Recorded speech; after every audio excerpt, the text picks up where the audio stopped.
Hey, what's up, everybody? True Boxing here. Thank you for coming back to Get Hit with the Truth. So today, doing another mid-year top 10. We're continuing them. This is going to be on the 160-pound middleweight division.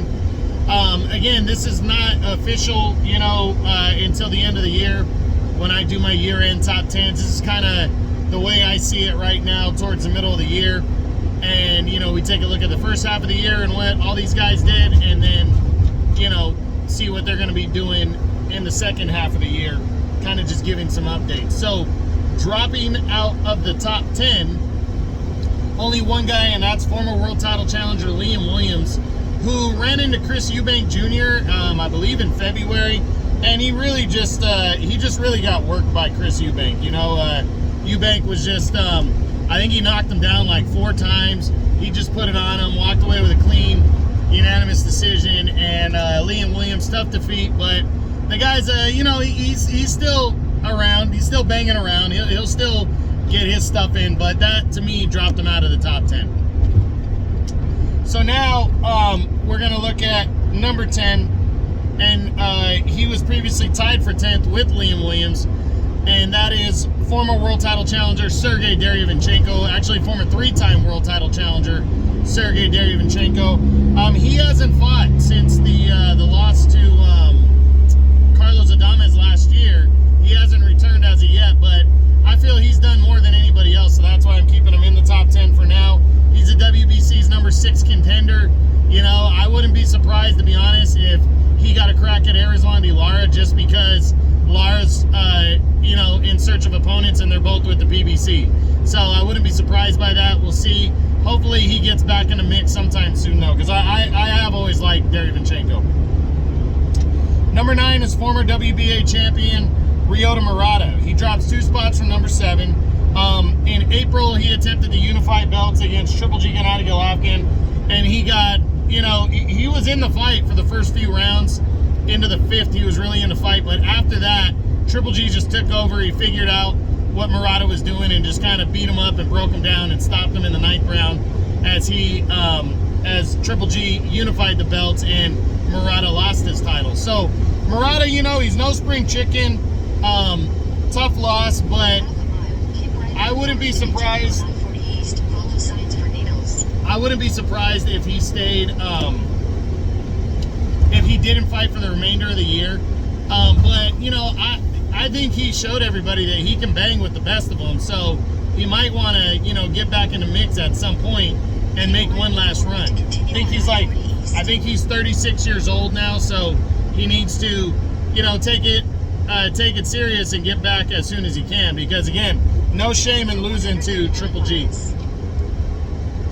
So number 8, moving up 1 spot from number 9, is contender Carlos Adames. Now, Adames did not fight. He's still coming back off that win over, he's still celebrating that win, I guess, over Sergey Derevyanchenko last year.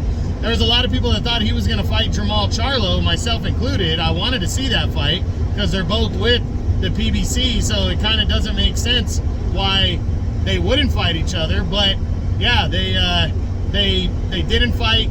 Charlo was scheduled to fight somebody else, I think Maciej Sulecki, and Adames was just sitting around. And so heading into the second half of the year, I really don't know what's going to happen with Adames, when he's going to return, if he's going to be in a significant fight, because I know he's the WBC's number 1 contender right now. So to me, it doesn't make any sense why he didn't get a crack at Charlo or like an Erislandy Lara for the WBA regular belt. So I'm hoping the PBC can set him up with something nice here in the second half of the year, but we'll see. Number 7 is the undefeated former junior middleweight champion Jaime Munguia. He drops 3 spots from number 4, and it's basically because of his opponent selection. He's 2-0 this year. In February, he took on Demetrius Ballard, dominated him, 3rd round TKO, and then he returned in June against Jimmy Kelly and stopped him in the 5th round. Nice performances, but who is he fighting? And these guys are nobodies. He's sitting there as the WBO's number 1 contender and not even being forced or put into purse bids, and he's passing on every title opportunity that he can get. So until he fights somebody good, in my opinion, he's going to continue to drop until he decides to fight for a title or fight a top 10 opponent. I'm hoping he does that in the second half of the year for sure, but I don't know. I'm just, I know the fight with Charlo fell through, and the Charlo people want to throw shade on Golden Boy. Oscar said, hey, I just want both of these guys to be able to join in on the pie, but I don't know why they just didn't make it a mandatory title shot, because then if they can't agree, it goes to purse bid, and the guy that wins the bid, the promotion, they're the ones that get to promote the fight. So it just makes sense, but obviously something held that up. Not quite sure what Munguia is going to do heading into the second half of the year. Number 6 is the undefeated WBO interim champion, Zanabek Alimkhanuly. Alimkhanuly took on Danny Dignam in May for the vacant WBO interim belt, as champion Demetrius Andrade was supposed to fight in, he was supposed to fight in the 168-pound division for the interim title there, and then decide if he was going to fight the winner of this fight, Alimkhanuly or Dignam. And Alimkhanuly left no doubt. He went out there and just blasted through Danny Dignam, stopping him in only 2 rounds, becoming the interim champion. And now Alimkhanuly it's basically put up or shut up for Andrade. Andrade either fights Alimkhanuly next in a mandatory fight that has to be done by November, or Alimkhanuly gets upgraded to the full champion, and then he can defend against whoever, So I'm hoping Alimkhanuly gets the fight with Andrade, or they upgrade him to full champion, and then he becomes a very serious threat at 160. Number 5 is Chris Eubank Jr., former world title challenger. He is the WBA's #1 contender. He took on Liam Williams earlier this year and pretty much dominated Liam Williams over 12 rounds. He knocked him down 4 times, just kind of picked him apart, beat him up. Couldn't finish him. I think a lot of people wanted to see it finish, but he still walked away with a clean one-sided decision, and now he's pushing forward towards hopefully a title shot, or if he has to wait, which most people feel he does, a lot of people want to see him in there against Liam Smith in a domestic fight. Now, that fight would be great during the summer, or why doesn't the WBA mandate Lara versus Chris Eubank next, and then the winner is either the full champion after that because Triple G decides to give up his belt, or Triple G fights the winner of that fight. It makes a lot of sense, and I would love to see that showdown right there, Lara and Eubank. So hopefully we get Eubank to fight somebody. He moves up 3 spots from number 8, and we just got to see what he does next. Now, number 4 is the WBA regular champion, Erislandy Lara. He moves up 1 spot from number 5.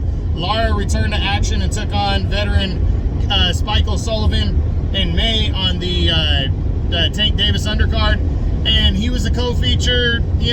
Spike O'Sullivan, I think you could say, over the hill, passed it, and Lara just went in there and dominated. He really beat him up, picked him apart, and scored an 8th round TKO over him to retain the regular belt.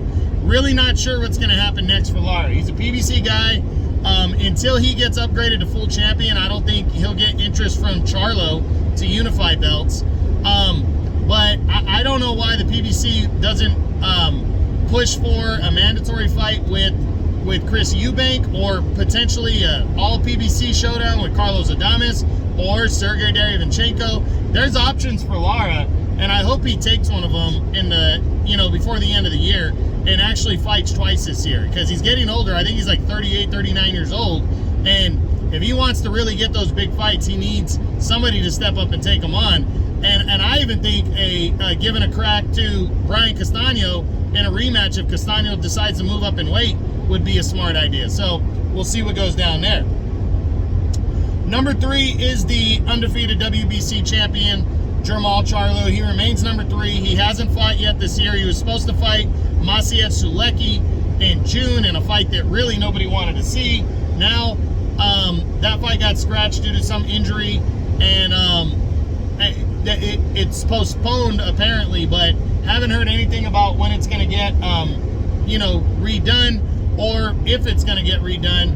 I personally want to see Charlo step it the fuck up and fight somebody legit, but he seems scared and doesn't want to do that. He only wants to wait around for Canelo, and that fight's probably not happening anytime soon. So it's a shame that he doesn't want to step up and fight you know, the better competition, but we'll see what he does next. I really hope that I really hope he does step up and fight somebody good in his next fight. Like, even if it's Carlos Adames or Erislandy Lara, just somebody who's a threat in the top 10 would be good.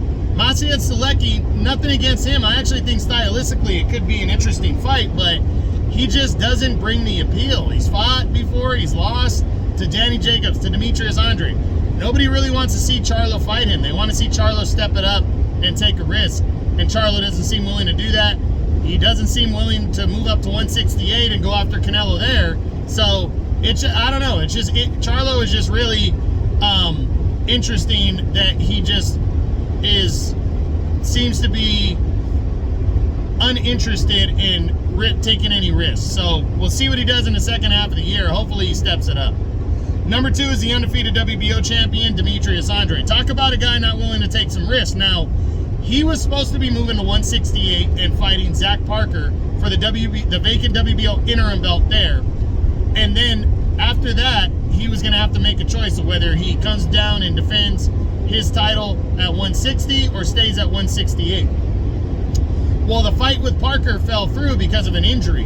Now, the WBO got rid of him taking on Parker for the vacant interim title, and they ordered him to defend his middleweight belt at 160 against Zanabak Alimkhanuly, Kazakh style, in November, by November of this year, because of his injury that had him out of the fight with Parker.